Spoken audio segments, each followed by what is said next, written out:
welcome to Tales of Honor Podcast, a podcast dedicated to telling the true stories of the Congressional Medal of Honor.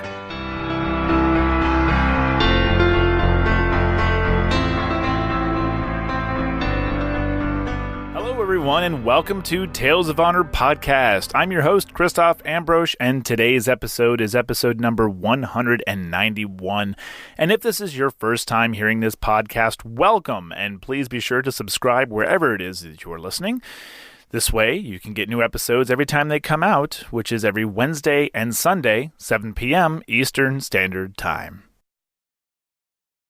And now, a Tale of Honor.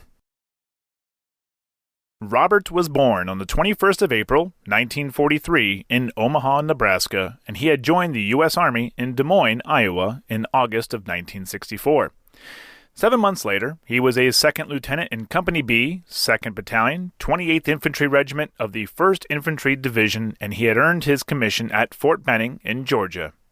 Robert was deployed to the Republic of Vietnam, and it was his actions here that earned him the Medal of Honor. The citation reads, "For conspicuous gallantry and intrepidity at the risk of life above and beyond the call of duty, 2nd Lieutenant Hibbs was in command of a 15-man ambush patrol of the 2nd Battalion when his unit observed a company of Viet Cong advancing along the road toward the 2nd Battalion's position.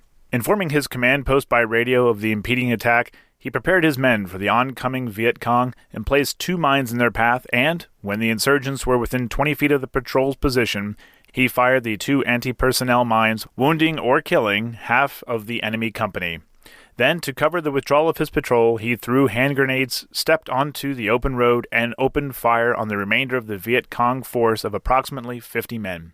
Having rejoined his men, he was leading them toward the battalion perimeter when the patrol encountered the rear elements of another Viet Cong company deployed to attack the battalion. With the advantage of surprise, he directed a charge against the Viet Cong, which carried the patrol through the insurgent force, completely disrupting its attack. Learning that a wounded patrol member was wandering in the area between the 2 opposing forces, and although moments from safety and wounded in the leg himself, he and a sergeant went back to the battlefield to recover the stricken man. After they maneuvered through the withering fire of 2 Viet Cong machine guns, the sergeant grabbed the dazed soldier and dragged him back toward the friendly lines, while 2nd Lieutenant Hibbs remained behind to provide covering fire.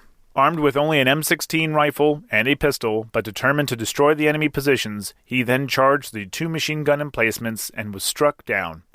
Before succumbing to his mortal wounds, he destroyed the Starlight telescopic sight attached to his rifle to prevent its capture and use by the Viet Cong. 2nd Lieutenant Hibbs' profound concern for his fellow soldiers and his intrepidity at the risk of his life above and beyond the call of duty are in the highest traditions of the U.S. Army and reflect great credit upon himself and the armed forces of his country. 1 year later, Robert posthumously received the Medal of Honor on the 24th of February, 1967, and the University of Northern Iowa renamed a section of their campus in his honor, as well as erecting a flagpole and monument near their West Gym. Robert John Hibbs was 22 years old when he died, and he is buried in the Greenwood Cemetery in Cedar Falls, Iowa. And that was a Tale of Honor.